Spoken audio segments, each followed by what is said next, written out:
Scott, can you take us through the process that led to the adoption of the Peninsula Principles? Well, Displacement Solutions has been engaged in a climate displacement law project now for over a year. One aspect of that project was to help to build up the global normative framework when it comes to how climate displacement should be addressed in terms of both the governmental obligations as well as the rights of people and communities who are affected by climate change. Over the past year, we've carried out consultations and discussions, meetings with quite literally thousands of people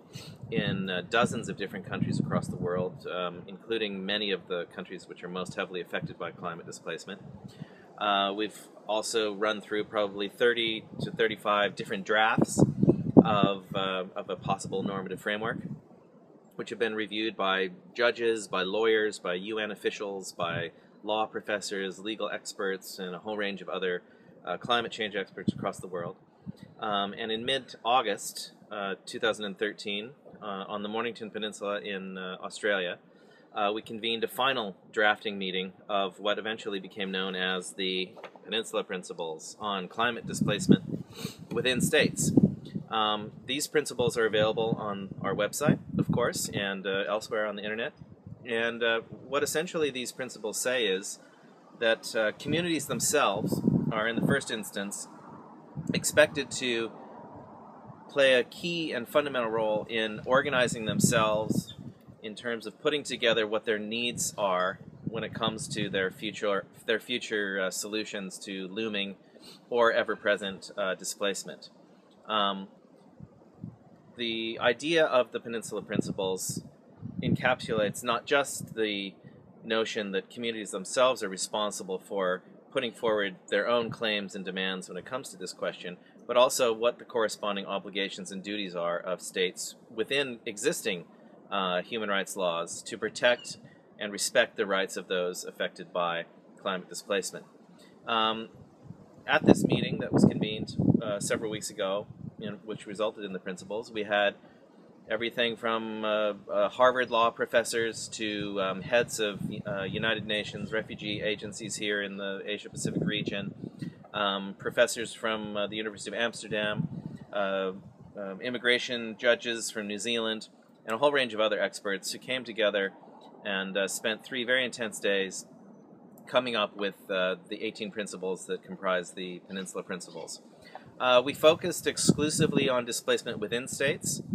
not touching on the issues, complex, difficult issues of cross-border displacement. And we did this for a number of reasons, most importantly because we know from experience that the vast majority of displacement that will occur throughout the world because of climate change will take place within the borders of nation states.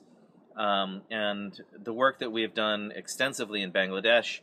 and a range of other countries bears that out quite significantly, as well as work we've done in Papua New Guinea and elsewhere, where the displacement that is occurring is definitely occurring within the borders of states.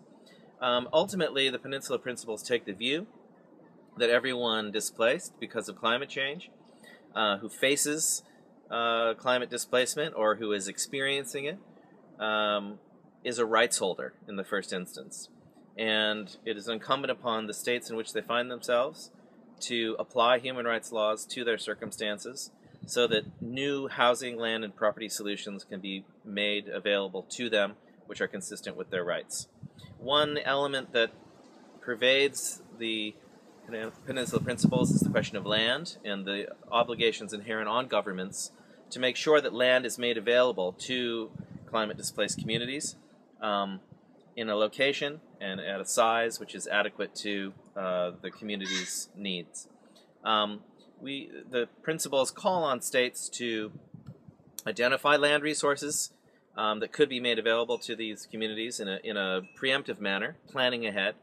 and also ask that specific agencies and institutions are established within their borders where every single affected climate-displaced person can turn to for assistance in the event that they lose their homes, their lands, their livelihoods, their property because of climate change. It's our hope, very much, that the soft law standard that is encapsulated within the Peninsula Principles today will become increasingly strong in legal terms And it's really a challenge that we're putting forward to governments everywhere, whether in climate-affected countries or not, to look seriously at the contents of the Peninsula Principles, consider how they might be applied domestically, and whether it might be appropriate to adopt policies and laws that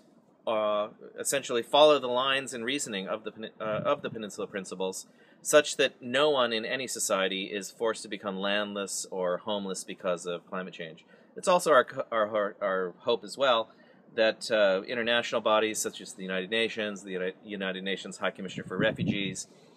a range of other organizations that work intensively on climate change and climate displacement issues will also take a very close look at the Peninsula Principles, see how they themselves can apply it, and see how we can, build a planet and a world and a community of nations which takes this challenge seriously, on the understanding that this is probably something that's going to affect many tens, if not hundreds of millions of people, and that by working together now, we can secure a viable and rights-based future for everyone, everywhere, who's unfortunately facing climate displacement.